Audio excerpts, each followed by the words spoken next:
Hello everyone. My name is Linda and I want to tell you a story that happened to my friend Grace. I named this story as, Your Promotion? Who cares, my sister smashed my laptop a week before my project was due. My parents smiled saying, sounds like karma to me. I said nothing and got out of their house, and a year later their lives changed dramatically. Well, let's go. My name is Grace, and I'm 24 years old. I live with my parents and my younger sister Stephanie, who's 19. We all share this cramped two-story house that always feels like there's no privacy anywhere.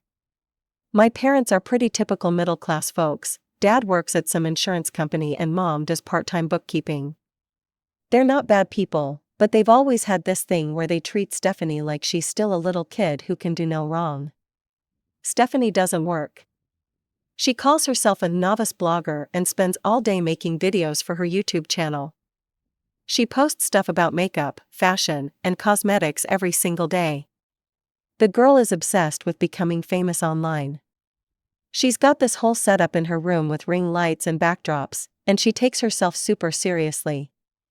Problem is, she's got this ancient computer that can barely run basic programs, let alone handle video editing software. That's where my laptop comes in. 3 months ago, I started working on this massive project at my job. It's my first real chance at a promotion, and I've been busting my ass on it every single day. I bought this really nice laptop specifically for work stuff. It's got all the specs I need and cost me a month's salary. But Stephanie keeps asking to borrow it for her video editing. Grace, can I use your laptop for just a couple hours? She'll say, standing in my doorway with that fake sweet smile. At first, I said yes because I figured I could spare a few hours here and there. Big mistake. When Stephanie says a couple hours, she means the entire day. I'd hand over my laptop at 2 p.m. and not get it back until midnight, sometimes later. This went on for weeks. I'd come home from work exhausted, ready to put in a few more hours on my project, and my laptop would be tied up with Stephanie's YouTube nonsense. Meanwhile, my project deadline was getting closer and I was falling behind. This wasn't just any work assignment, it was my shot at moving up in the company. The breaking point came when I had exactly 1 week left to finish everything. I'd calculated how many hours I needed and realized I had zero room for delays. Stephanie, I said, finding her in the living room, I need to tell you something important. I can't let you use my laptop anymore until I finish this project. I've got 7 days left and I'm cutting it really close. She looked up at me like I'd just told her I was burning down the house. What do you mean I can't use it? I mean exactly that. For the next week, the laptop is off limits. After I hand in my project, we can figure out some kind of schedule.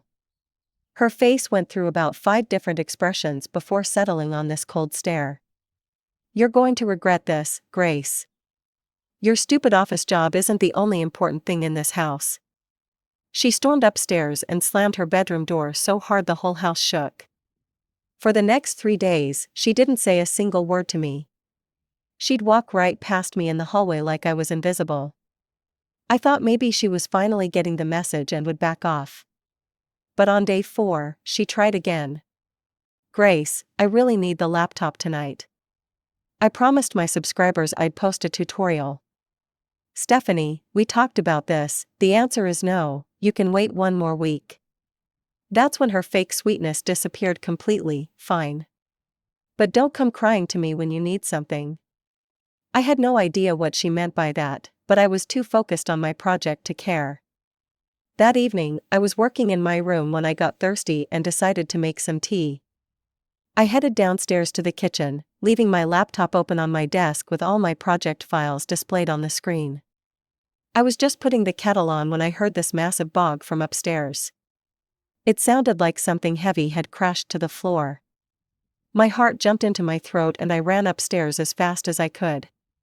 When I got to my room, I couldn't believe what I was seeing. My laptop was lying on the floor in pieces. The screen was completely destroyed, cracked in like 6 different places with black lines running through it. The keyboard had popped right out of the base, and there were keys scattered everywhere across my carpet. Letters and numbers from the keyboard were just lying there like confetti. I stood there in complete shock, trying to process what I was looking at. Then I noticed Stephanie standing right next to the wreckage with this weird smile on her face. "I was just walking by your room when it happened. I think maybe your laptop slipped off the table or something." I grabbed my head with both hands and started crying. Not just regular crying, like ugly sobbing where you can't catch your breath. All my work was on that laptop. 3 months of research, analysis, drafts, presentations, everything. And the worst part was that I hadn't backed any of it up because I never imagined something like this could happen. Who thinks their laptop is just going to randomly explode into pieces? "My project," I kept saying through the tears. "Everything is gone, everything." I turned around and saw my parents standing in the doorway. They must have heard the noise too. I expected them to be shocked, to ask what happened, to help me figure out what to do. But they just stood there watching me cry like this was some mildly interesting TV show. "Stephanie did this on purpose," I said, looking right at my sister. "She broke my laptop to get back at me." "Grace, you have no right to blame your sister for this," Mom said in this calm, annoying voice. "You're too upset right now to think clearly. You need to calm down and solve your problem on your own." I couldn't believe she was taking Stephanie's side. Dad was even worse. "Sounds like karma to me," he said, actually smiling. "If you had just helped your sister out, nothing bad would have happened to your laptop. They were acting like this was my fault. Like I deserved to have my career destroyed because I wouldn't let Stephanie use my laptop for her stupid makeup videos." All three of them just walked away after that. Left me sitting on my floor with the pieces of my laptop, crying my eyes out. I sat there on my bedroom floor for what felt like hours, just staring at the broken pieces of my laptop. The reality of what had happened was slowly sinking in. 3 months of work, completely gone. My promotion, probably gone too. I kept picking up different keyboard keys and putting them down again, like somehow that would magically fix everything. But then something clicked in my brain. I couldn't just sit here crying forever. I had 4 days left until my deadline, and maybe, just maybe, I could salvage something from this disaster. I wiped my face, took a deep breath, and started thinking like the problem solver I needed to be. First thing the next morning, I gathered up all the laptop pieces and drove to the computer repair shop downtown. The guy behind the counter took one look at my destroyed laptop and whistled. "Damn, what happened to this thing? Looks like someone threw it off a building." "It fell off my desk," I lied, not wanting to get into the whole family drama. He poked around at the pieces for a few minutes, shaking his head. "The laptop itself is toast, no way to fix this. But I might be able to save your hard drive if I'm really careful. No guarantees though. If the drive got damaged and whatever happened here, your data could be gone forever." "How long would that take?" "Couple days, maybe 3 if I run into problems." My heart sank. I only had 4 days total. What if I paid extra for rush service? "Look, I can try to prioritize it, but this kind of work can't be rushed too much. You rush it, you risk losing everything permanently." I paid him extra anyway and begged him to work as fast as possible. Then I drove straight to the electronics store and bought a new laptop. It wasn't as nice as my old one, but it would have to do. The whole thing cost me almost $1,500 that I really couldn't afford. When I got back to the repair shop, I explained my situation to the technician. "I need you to install my old hard drive in this new laptop and try to recover as much data as possible. And I'm willing to pay whatever it takes to get this done fast." "Alright, I'll see what I can do.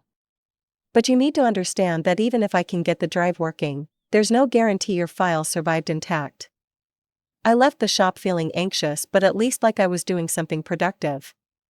While I waited, I spent every free moment trying to recreate my project from memory.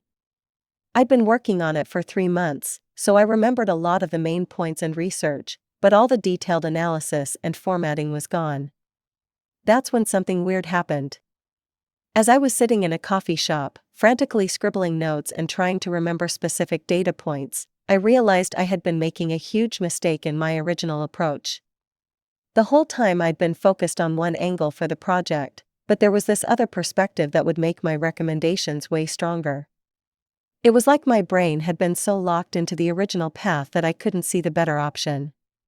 But now, starting fresh, I could see the project completely differently. The new approach would actually be more impressive and would show my bosses that I could think strategically, not just crunch numbers. 2 days later, I got the call from the repair shop. "Good news and bad news," the technician said. "Good news is I got your hard drive working and installed it in your new laptop. Bad news is about 30% of your files got corrupted. But I was able to recover most of your documents and spreadsheets." I practically ran to the shop to pick up my laptop. When I got home and opened it up, I felt this mix of relief and panic. Some of my research was there, and a few of my early drafts, but all my recent work was gone. The stuff that was recovered was from like 6 weeks ago. But here's the thing, having that old material actually helped me implement my new approach. I could see exactly where my original thinking had gone wrong, and I had enough of the basic research to build something completely different and better. I didn't sleep for the next 2 days. I lived on coffee and energy bars, working 18-hour stretches to rebuild everything from scratch. My eyes were burning and my back was killing me from hunching over the laptop, but I was in this weird zone where everything was just flowing. On the morning of my deadline, I submitted the project with about 2 hours to spare. I was exhausted and probably looked like I'd been hit by a truck, but I'd done it. Not only had I finished on time, but I'd created something that was actually better than what I'd originally planned. A week later, my boss called me into her office. "Grace, I have to say, this project exceeded all our expectations. The strategic insights and recommendations are exactly what we need for the next quarter. We're moving forward with your promotion." I wanted to cry with relief. All that stress and panic had actually led to the best work I'd ever done. But even as I was celebrating internally, I was furious about what my family had put me through. They'd almost destroyed my career over Stephanie's stupid YouTube channel. That night, I went home and started packing. I didn't make a big announcement or have some dramatic confrontation. I just quietly gathered my stuff and put it in boxes. My parents noticed but didn't ask any questions. Stephanie was in her room editing videos on her ancient computer, probably wondering why I wasn't offering to let her use my new laptop. I'd already called my friend Jessica and asked if I could crash at her place for a week while I found my own apartment. She said yes immediately when I explained what had happened. The next morning, I loaded my car with boxes and left. My parents were in the kitchen having breakfast when I walked through with my last load. "Going somewhere?" Dad asked, like this was perfectly normal. "Moving out," I said. "When will you be back?" Mom asked. "I won't be." They just looked at each other and shrugged. No one tried to stop me or ask why or apologize for what had happened. It was like they couldn't care less that their daughter was leaving home because of how they'd treated her. I spent a week at Jessica's place, and then found a small one-bedroom apartment across town. It wasn't fancy, but it was mine, and nobody could destroy my stuff or make me feel guilty for having boundaries. 2 weeks after I moved into my apartment, I was finally starting to feel like myself again. The promotion had come through with a nice salary bump, and I was settling into my new life away from all the family drama. I thought I was done dealing with Stephanie and my parents. I was wrong. I called Stephanie one evening because I wanted to settle something that had been bothering me. "Hey Stephanie, listen, you owe me $3,000 for breaking my laptop." She laughed, but not in a funny way, more like a nasty, mean laugh. "Grace, you got exactly what you deserved. You were being selfish and greedy, so karma came for you. I'm not giving you a single penny. So you're admitting you broke it on purpose?" "I'm not admitting anything. But even if I did, you had it coming." I hung up on her and called my parents. "Hi Mom, I just called Stephanie about the laptop situation. She admitted that she broke my laptop on purpose. She owes me $3,000. Mom sighed like I was being unreasonable. "Grace, nothing terrible happened. This is just an ordinary fight between sisters. You can't demand money from your sister right now. She's just starting to take her first steps as a blogger. She needs help and support.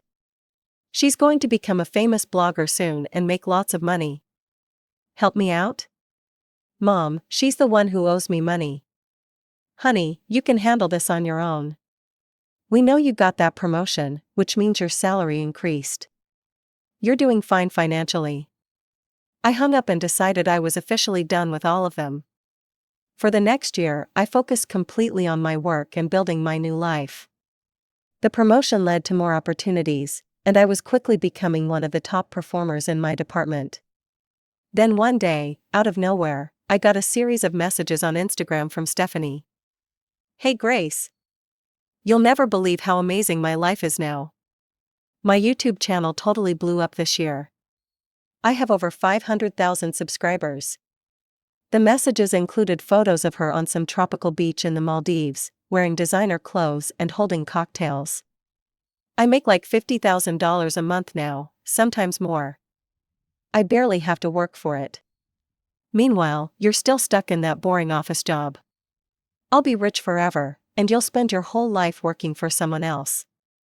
But the message that really pissed me off was a link to a specific video titled Office Rat vs. Free Eagle, Don't Be Like My Sister. I watched the whole thing, and I couldn't believe what I was seeing. She'd used old photos of me from family gatherings and social media, and created this whole narrative about how I was this pathetic office drone while she was this free-spirited entrepreneur living her dreams.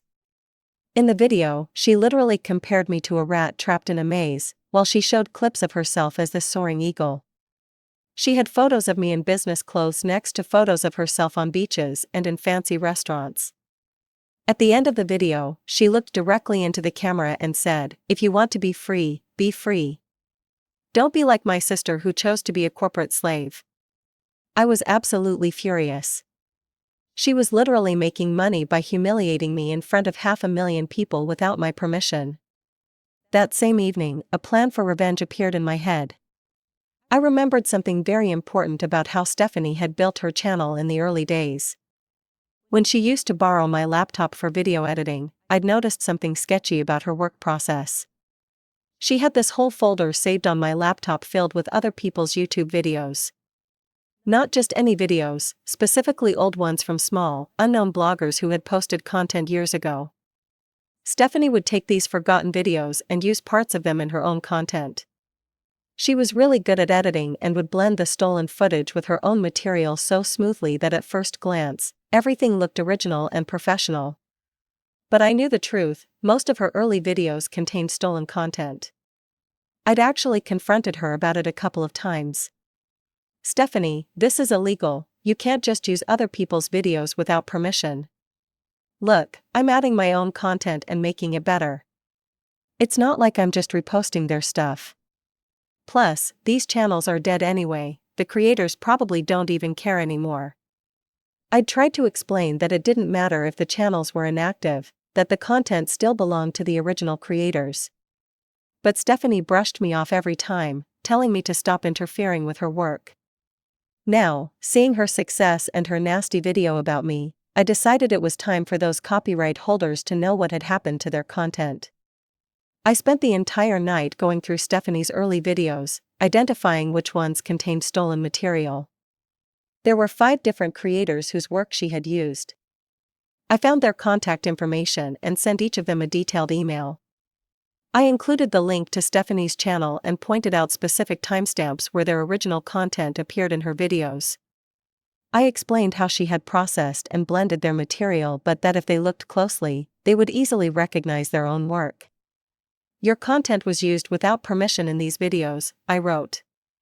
"The creator has built a successful channel partly using your material and is now making substantial income from it. I thought you should be aware of this situation." I hit send on all 5 emails and sat back in my chair. Now we'd see how free that eagle really was when the chickens came home to roost. For the next few months, I didn't hear anything about what happened with those emails. I went back to focusing on my career and honestly kind of forgot about the whole revenge thing. I figured maybe nothing would come of it, or maybe those creators didn't care enough to do anything about the stolen content. But then one day, I was scrolling through social media during my lunch break when I saw some drama in the YouTube community about copyright strikes and lawsuits. I didn't think much of it until I saw a familiar name mentioned in one of the articles. Stephanie's channel had been completely shut down by YouTube. Not just demonetized, completely removed from the platform. And according to the article, she was facing a class action lawsuit for $800,000 from 5 different content creators for copyright infringement and reputational damage. I couldn't believe it actually worked. Those creators had not only noticed the stolen content, but they'd banded together and hired lawyers to go after her. The lawsuit was claiming damages for lost revenue, harm to their brands, and unauthorized use of their intellectual property. A few weeks later, I found out through some mutual acquaintances that Stephanie had been forced to sell the apartment she'd just bought with a mortgage. Apparently, she'd been so confident in her YouTube income that she'd stretched herself financially to get this fancy place. When the channel got shut down and the legal bills started piling up, she couldn't make the payments anymore. She also had to sell her brand new SUV and all the expensive jewelry she'd been showing off in her Instagram posts. But even after liquidating everything she owned, it wasn't enough to cover the $800,000 judgment. That's when my parents stepped in. They took out a massive loan against their house to help Stephanie pay off her legal debts. My dad, who used to work part-time, had to get a full-time job. My mom picked up extra shifts and started working weekends. They were both in their 50s, and suddenly they were working like crazy just to pay off their daughter's mistakes. I might have felt bad for them if they hadn't completely dismissed me when I needed support. But they'd made their choice about which daughter mattered more. About 6 months after the lawsuit was settled, I was having dinner at my apartment when someone started pounding on my door. Not knocking, pounding like they were trying to break it down. I looked through the peephole and saw Stephanie standing there, looking completely different from the glamorous influencer she'd been a year ago.